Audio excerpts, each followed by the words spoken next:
Fall ಮಾಡೋದು ಹೇಳ್ಕೊಡ್ತೀನಿ. Professional ಆಗಿ ಪಿಕೋ ಫಾಲ್ ಮಾಡಲಿಕ್ಕೆ ಅದನ್ನು ಯಾರಿಗೆ ಗೊತ್ತಿಲ್ಲ ಅವರು ಕರೆಕ್ಟಾಗಿ ನೋಡಿ ತಿಳ್ಕೊಳ್ಳಿ, ನೋಡಿ ಕಲ್ತ್ಕೊಳ್ಳಿ. ಈಗ ಫಸ್ಟ್ ಸೀರೆ ಸರಿಗಿನ ಹಂಚು ಹಿಂಗೆ ಫೋಲ್ಡ್ ಮಾಡಿ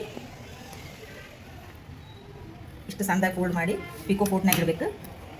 ಇದ್ರಾಗ ಕೋಣಿಸಂಥ ದಾರನ ಹಿಂಗೆ ಕೈಲೇ ತೊಗೊಂಡು ಮುಂದೆ ಎಳ್ಕೊಂತ ಇದು ಪಿಕೋದಾಗ ಇಡಬೇಕು.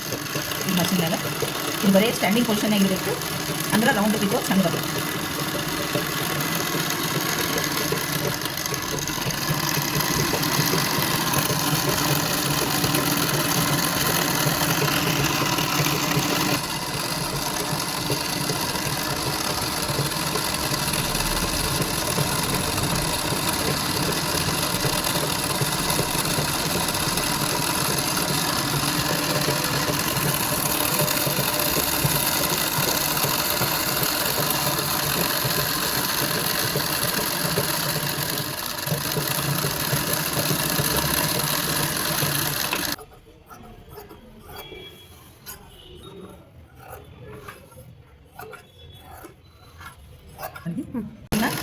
ಸೇಮ್ ಸೆರಗ್ ಮಾಡ್ದಂಗೆ ಇನ್ನೂ ಮಾಡಬೇಕು.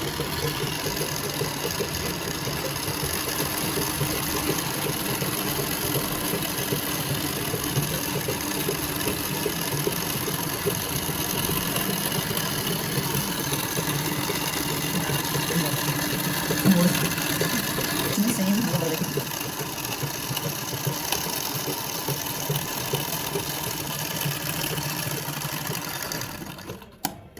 ಈಗ ಫಾಲ್ ತೊಗೊಂಡು ಇದನ್ನು ಫಸ್ಟ್ ನೀರಾಗಿ ಹಾಕಿ ಐರನ್ ಮಾಡಿ ಇಟ್ಕೊಂಡಿದ್ದೈತಿ. ಇಲ್ಲಿಂದ ಇಲ್ಲಿಗೆ ಒಂದು 10 ಇಂಚಿನಷ್ಟು ಗ್ಯಾಪ್ ಕೊಟ್ಟು ಅಲ್ಲಿಂದ ಇದನ್ನು ಫಾಲ್ ಹಾಕೋದನ್ನು ಸ್ಟಾರ್ಟ್ ಮಾಡಬೇಕು. ಸೇಮ್ ಪಿಕೋ ಸ್ಟಿಚ್ಚನ್ನು ಹಾಕಬೇಕು. ಹಿಂಗೆ ಹಾಕುವಾಗ ಸೆಂಟರ್ ಪಾಯಿಂಟ್ನಾಗ ನಮ್ಮದು ಸೀರೆ ಅಂಚು ಕಾಣ್ತಿರ್ಬೇಕು. ಈ ಪ್ರೆಷರ್ ಪೂಟಿನ ಸೆಂಟರ್ನಾಗ ನಮಗೆ ಇವೆರಡಲ್ಲಿ ಇಟ್ಕೊಂಡು ಹಾಕ್ತಿರೋದು ಕಾಣಬೇಕು. ಅಂದರೆ ಕೆಳಗಿನ ಜಿಗ್ಜಾಗು ನೈಸಾಗಿ ಹಿಂಗೆ ನೀಟಾಗಿ ಬರುತ್ತೆ. ಮುದುಡಿ ಬರೋಂಗಿಲ್ಲ, ರೌಂಡ್ ಆಗಂಗಿಲ್ಲ.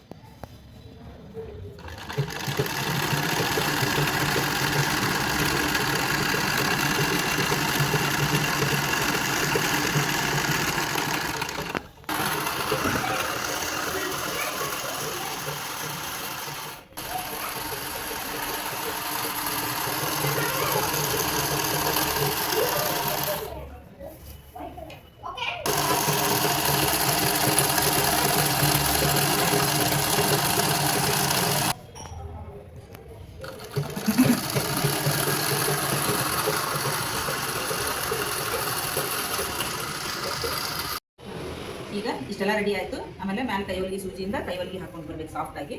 ಆಮೇಲೆ ನೀಟಾಗಿ ಚೆಂದ ಕಾಣಿಸ್ತೀವಿ.